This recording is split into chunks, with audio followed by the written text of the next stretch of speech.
সম্মানিত ফুটবল অনুরাগী ভাই বোনেরা, আসসালামু আলাইকুম। সিক্স প্রাইমের সাথে আছি আমি মোহাম্মদ সাহেব আলী। আজকে ভিডিওতে আলোচনা করতে চলেছি শীর্ষ ফুটবলে হুলিয়ান আলভারেজের যত ট্রফি।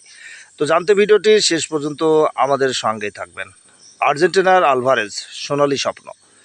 হুলিয়ান আলভারেজের প্রতিভা নিয়ে কারো মনে সন্দেহ থাকার কথা নয়, কিন্তু আলভারেজ তো শুধু প্রতিভাবান নয়, সৌভাগ্যের পরশপাথরও।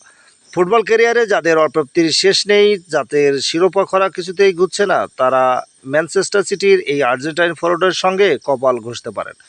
বয়স মাত্র 24, আলভারেজ এর মধ্যে জিতে ফেলেছেন বিশ্বের সব প্রধান ফুটবল প্রতিযোগিতার শিরোপা।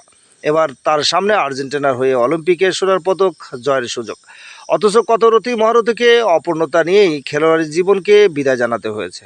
যারা সব জিততে পেরেছেন তাদেরকে অপেক্ষা করতে হয়েছে ক্যারিয়ারের শেষ পর্যন্ত।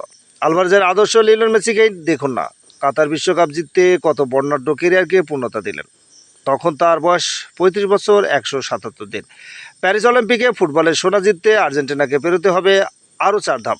বি গ্রুপের ম্যাচে মরক্কোর কাছে নাটকীয়ভাবে 2-1 গোলে হেরে আসর শুরু করা আর্জেন্টিনার সর্বশেষ ম্যাচে ইরাককে 3-1 গোলে ব্যবধানে হারিয়ে দারুণভাবে ঘুরে দাঁড়িয়েছে। এই গ্রুপের পয়েন্ট তালিকাও বেশ রোমাঞ্চ ছড়াচ্ছে। একটি করে জয় ও হারের 4 দলেরই পয়েন্ট সমান 3 করে। প্রথম গোল পার্থক্য এগিয়ে থাকা আর্জেন্টিনা আছে শীর্ষে। ইউক্রেনের বিপক্ষে আজ রাতে হাবিয়াল মেসেরানোর দলকে তাই ড্র করলেই চলবে।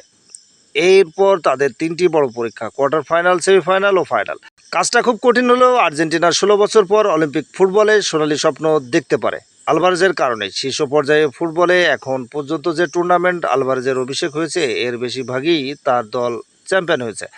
অভিষেকেও তিনি প্রথমবারের মতো খেলছেন। এবারও তাকে সৌভাগ্যের দূত ভাবাই যায়। স্বদেশি ক্লাব রিভার প্লেটের হয়ে 2018 সালে শীর্ষ পর্যায়ে ফুটবলে অভিষেক হয় আলভারেজের। সে বছরই দলটির হয়ে জেতেন দক্ষিণ আমেরিকান ক্লাব ফুটবলের সর্বোচ্চ প্রতিযোগিতা কোপা লিবার্তাদোরস।